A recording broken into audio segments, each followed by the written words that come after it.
A WWE star has been removed from the active roster.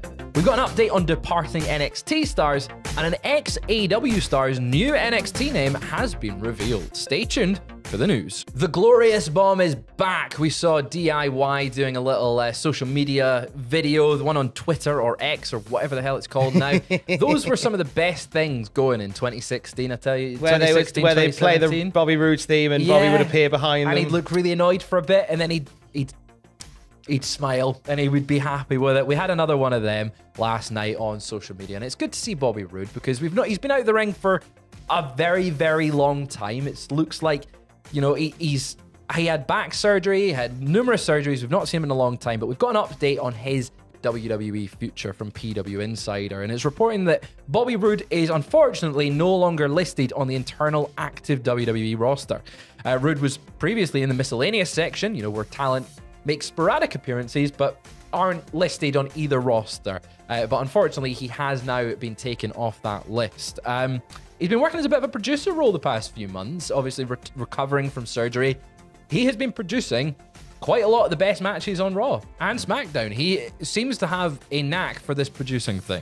Roode recently, you know, he started shadowing the producer role, but it looks like he's maybe done it that full time. This feels like, sorry to drop the Roode bomb on you, this feels like the end of Bobby Roode's career. Bobby, I think, is done in ring, which is a shame because there was a character there that I don't think we ever on the main roster truly saw the very best it could have been from. We know that he was very much a Triple H guy. You watched that NXT run with the glorious entrance. A lot of it was the entrance, and then in ring, he was really strong as well. Yeah. I think that could have transitioned into something major on the main roster, but we never really saw it.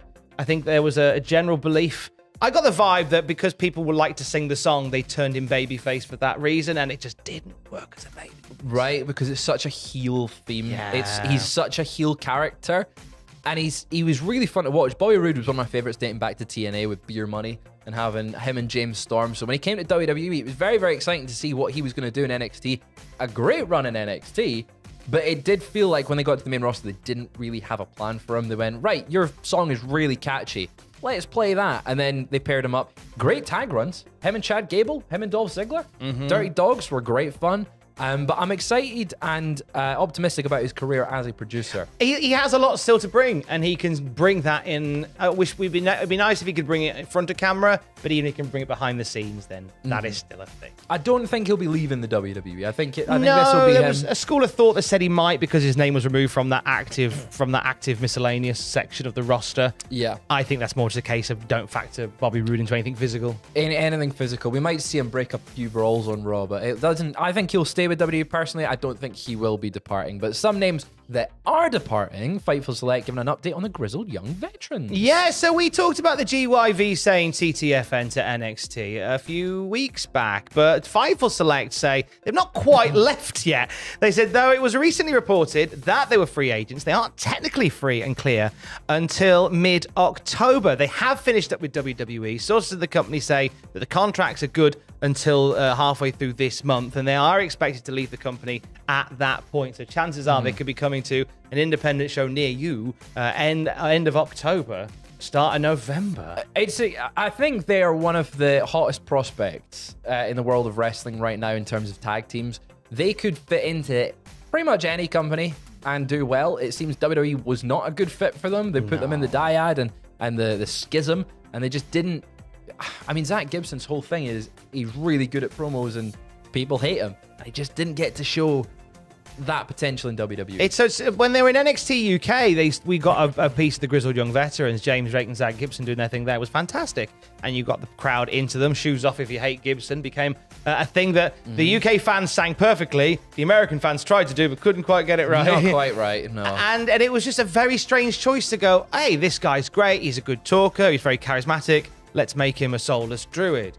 That's, and it, you know, not every goal is a smasher. You know, sometimes you miss the net, and I think they did with both of those lads. Which is, do you know what? Give it all. That's all the fuel they need to hit the ground running. I wouldn't be shocked if I saw them pop up at somewhere like Progress. I feel like they've got a lot of history there, and I wouldn't be shocked if they end up doing stuff with them. Of course, I'm speaking on behalf of Andrew Bowers. of North Wrestling. When I say Bowers, book GYV, you coward.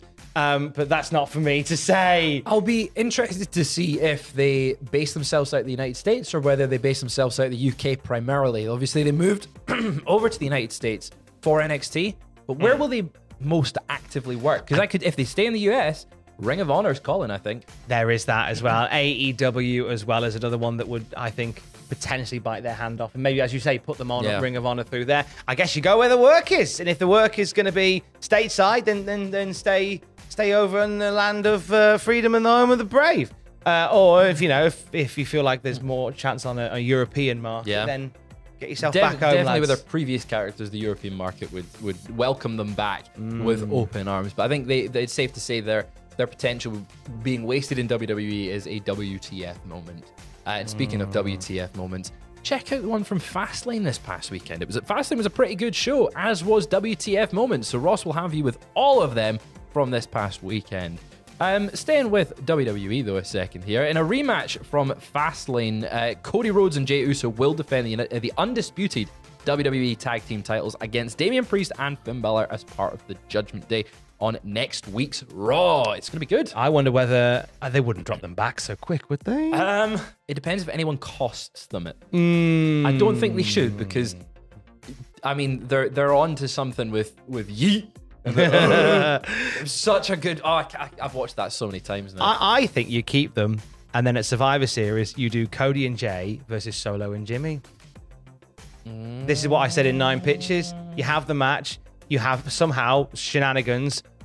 Cody pins Jimmy, Jay pins Solo, or whatever. Yep. Somehow refs count 3, bit of a dusty finish. Split the titles. Split them that way. And is it too soon to bring Jimmy and Jay back together for a...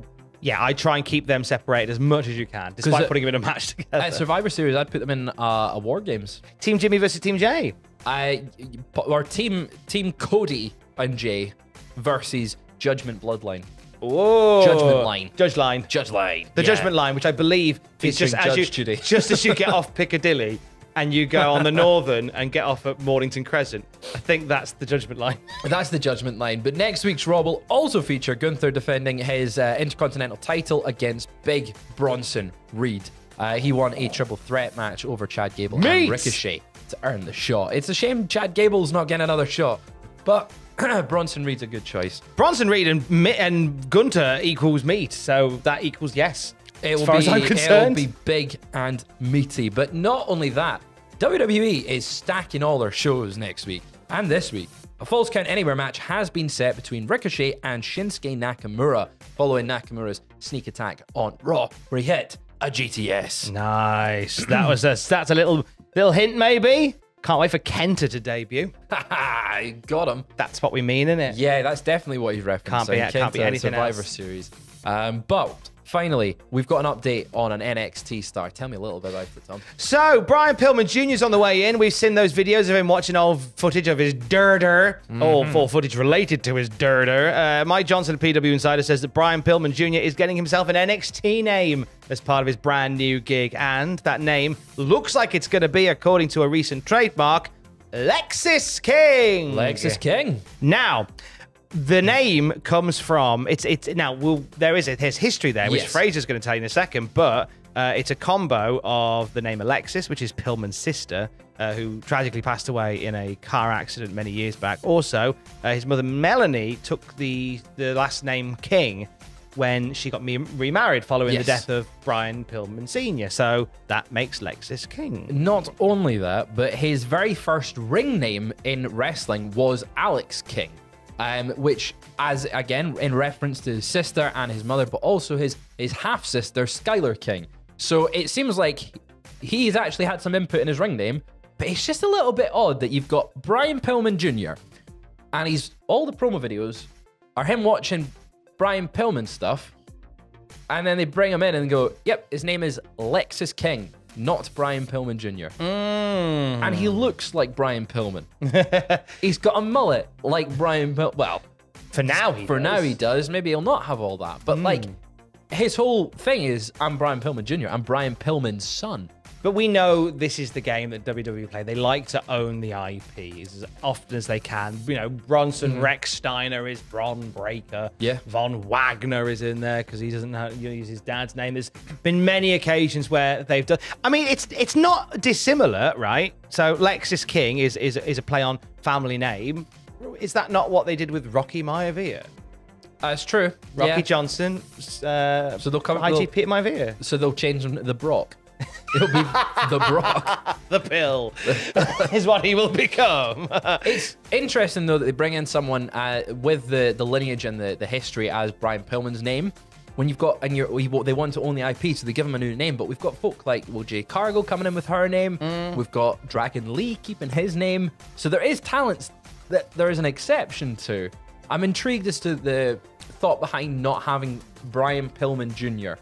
Whether that's they don't want the baggage of being like people constantly comparing it to Brian Pillman because that's what they did in AEW. People that were like, could be it, you know. There could be something to do with that, maybe. But it'll be I want to keep an eye on when he makes his in-ring debut for NXT or his on-screen debut for NXT. We've just seen kind of up to like here on him, where we've seen the t-shirt and stuff, but that's been about it. Tom, anything you would like to plug and tease? I'd like You're to a teasy boy. A brand new episode of the Cultaholic Classic Raw review on the podcast feed right now. So do check that out. We watch every episode of Monday Night Raw from its very beginning to its bitter end or ours. One Jack podcast. Orlando and I. Oh, Jackie Orlando, good lad. Kids love Jackie Orlando. He's a kid. The kids love Jackie Orlando. Go and check that out on the podcast feed right now. We will see you later on.